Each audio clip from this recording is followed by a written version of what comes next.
Mga kalagad, ito ang tinatawag na bulan-bulan sa lupa, hindi bulan-bulan sa langit.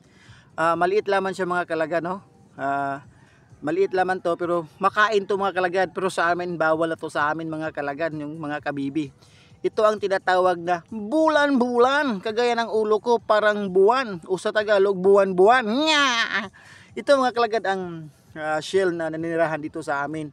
Marami siya dito mga kalagad, pero hindi na siya ngayon nagmumultiply ng marami kasi araw-araw yan ang hanap buhay namin dito sa aming pulo mga kalagad, sa aming island. Yung ibang mga nag-retire na o wala ng mga trabaho, naglilibang na lang sila mga kalagad sa pagpangunguha ng bulan-bulan at ibinta sa market. Kaya ang iba hindi na po nagmumultiply, at ang iba mga kalagad dito ay kinakain yung tinatawag na bulan-bulan. Kayo mga kalagad, nakakain na kayo dito? Ito mga kalagad, masarap.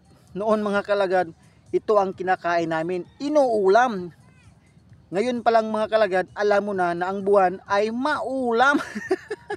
Kasi po ang tawag dito sa amin mga kalagad ay bulan-bulan, bulan-bulan na maulam sa'yo at sa amin ang kumakain ito.